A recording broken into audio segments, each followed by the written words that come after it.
How to say no, even when it might upset people. How to say no, even when it might have consequences for us. This takes courage, and that courage is at the heart of the story of Vashti. My name is Alicia Jo Rabins, and I'm the creator of Girls in Trouble, an indie folk song cycle about biblical women. I work in two worlds, as a musician and as a Torah teacher. In graduate school, I was studying stories of biblical women. I loved the power in these women's stories and how their complicated lives seemed to echo my own. So I started writing songs about them, and I just never stopped. Now, after 15 years of singing and teaching about biblical women with Girls in Trouble all across the country, I want to broaden the conversation. So along with my director, also named Alicia, we're setting out on this journey through the stories of women in Torah and the great interpretive tradition of Judaism. We'll visit biblical women and we'll travel to talk with contemporary Jews who are doing fascinating work reinterpreting our tradition. Rabbis and chefs and herbalists and Torah scribes and scholars. Together we'll ask, how can these women's stories help us understand who we are and who we might become? So let's spend some time with Vashti. Feasting and drinking plays a major role in the story of Vashti, and wine or grape juice is an important part of celebrating Shabbat each week too. Usually I buy grape juice at the store, but this week the grapes in my yard are ripe. So let's explore the story of Queen Vashti while I make grape juice for my family's Shabbat dinner. Queen Vashti, an ancient Persian queen married to a pretty useless king. A woman who speaks truth to power, who knows her value, who isn't afraid to say no. Clearly, I'm a fan. As our story begins, Queen Vashti is in the highest position of power in the Persian Empire, which is not really so powerful, at least not compared to the king. He's been hosting a giant blowout party in the palace courtyard for a full week with an open bar for all the men of the kingdom, basically buying their loyalty by giving them free drinks. And then, when everyone is wasted, he commands Queen Vashti to appear before his subjects wearing her royal crown. What would you do? Vashti refuses the king's command, and this creates a real crisis. The king's advisors are horrified, not just about Vashti's disobedience, but about what she might inspire in the other women of the kingdom. These advisors say to the king, if the women of our kingdom find out that Vashti is allowed to disobey you, they'll think they are allowed to disobey their husbands too. So Queen Vashti is banished. She may not have much power, but she has her boundaries and her self-respect. We don't know what happens to Vashti after this, just that she's kicked out of the palace and we never hear from her again. But her banishment sets into motion an entire series of events. The king needs a new wife, and he holds a beauty pageant to choose the most beautiful, young, impressionable new queen. That's where Queen Esther comes in, and often she's seen as the star of the story. But today, we're sticking with Vashti. There's something so rock and roll about Vashti refusing to parade herself in front of the men of the kingdom. On one hand, this is an ancient story full of palaces and cupbearers, but Vashti is also a total riot girl, singing her own song, defying the rules in favor of what she thinks is right. Amen. This is from the yard.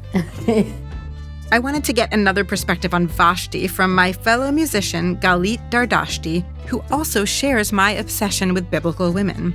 Galeet is a singer, anthropologist, and cantor. My team and I flew to New York to visit her. Can you tell me a little bit about the role music has played in your family? My parents met through music. And when my sisters and I were born, we joined the act. Sometimes we were called a dash of Dardashti. When I went to grad school, that's really when things crystallized for me, because I knew that I wanted to study this part of my family's history that I really knew very little about.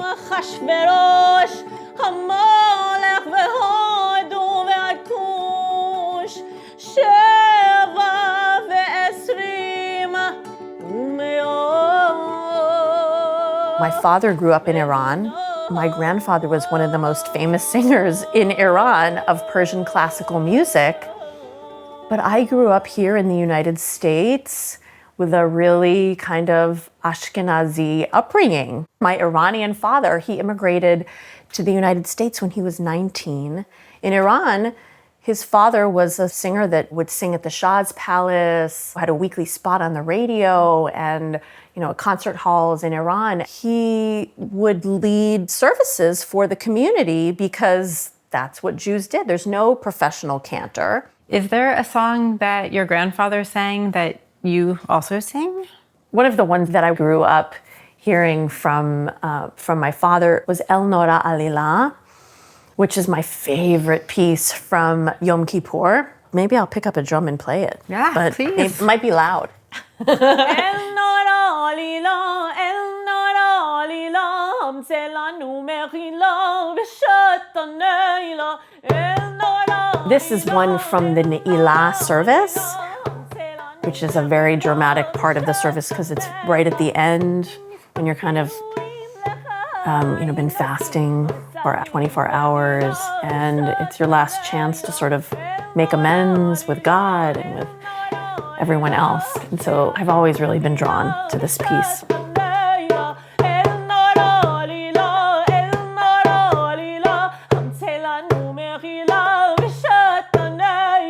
Oh, I have chills. I have to take a moment here.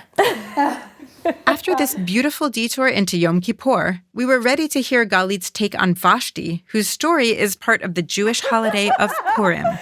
Yeah, Vashti from the Book of Esther. She's always been a character that spoke to me. She stood up to oppression, she stood up to bullying, and I just think that she is a character that we should really hold up more. Of course, she set the stage for Esther to enter the scene, but I feel like sometimes Vashti gets a bad rap, and it's so interesting when you study the texts, study the Midrash, the way in which the rabbis try to justify why it was okay for Vashti to just get tossed aside. But you just can't ignore this really bold character.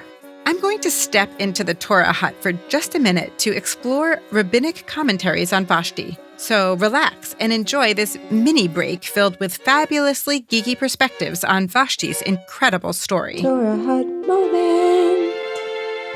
Midrash are like little mini stories that answer a question from the original text. In this case, why wasn't Vashti willing to appear before the king and the people wearing her royal crown? In the original text, the king commands Vashti to appear before the people wearing her royal crown to display her beauty before the people and the officials, for she was a beautiful woman. But this makes it a little mysterious why she would say no. Why would a queen refuse to simply stand in front of her subjects for a few minutes wearing her crown and then go back to her life? So a major thread of commentary is that the king actually commanded Vashti to appear wearing only the royal crown. Now, this is not what the original text says, but understandably, it's often passed down as if it were. A, it's a really good story, and B, it explains why Vashti would have refused. I think it's most powerful to read this story the way it was originally written. That Vashti was commanded to show off her crown and her beauty in front of this crowd of drunk men, and she refused. That's the most basic reading of the text. It's what we call in Torah scholarship the pshat. It's the simple reading of what's actually in the text. And to my mind, it's also the most badass of all, because Vashti was honoring her boundary, even though the request was not ridiculous. It was just maybe mildly insulting. Still, she stood up for herself. She honored her boundaries in a culture that told her that wasn't okay. And that's badass. And now, back to Galeet. Before we left Galeet's house, I knew I wanted to hear her perform her song about Vashti. I start off chanting from the Megillah, as you do in the Persian tradition, which I learned from my father. So I'll start off doing that, and then we go right into the song. Okay, I'll try to follow you. Okay.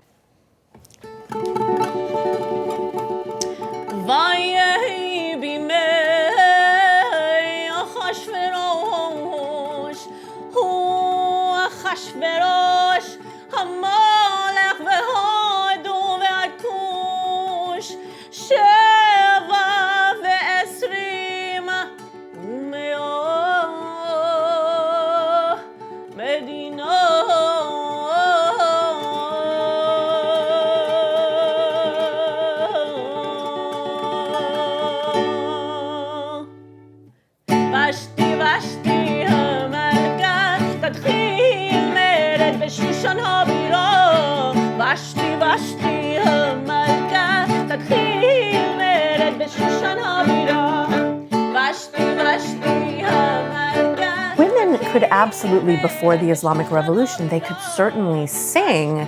There were famous women singers in Iran. In the synagogue itself, you wouldn't have a woman cantor. You wouldn't have a woman leading services. But, there are all these stories of really powerful women in my family history. I really think about it a lot in terms of stereotypes about Middle Eastern women and how they're meek and they don't stand up for themselves. She's an example for men and women for standing up for what you believe in and fighting the power. Because she was a woman based in the Middle East, I think it's even more powerful.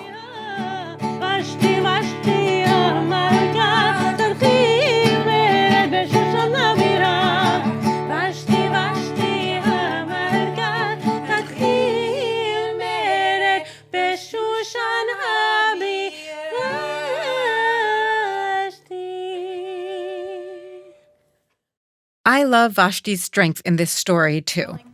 I love that there's this character who may not have much explicit power in her relationship, but who uses what she does have, the power to refuse, to say, I'm going to honor my limits. I'm going to have boundaries, even with my husband, the king, no matter what it costs me. I'm going to be myself, and I'm not going to dress up for you. I'm done dressing up for you. I'm done dressing up for you. So long, I'm done dressing up for you.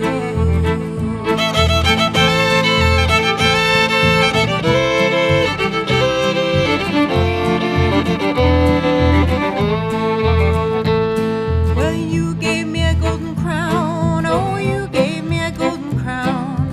Sometimes a golden crown just weighs a person down. I'm done dressing up for you. I'm done dressing up for you. So long, I'm done dressing up for you. Well, you say those people are your friends. Oh, you say those people are your friends. Where are those people gonna be when the party ends? I'm done dressing up for you. I'm done dressing up for you. So long, I'm done dressing up for you.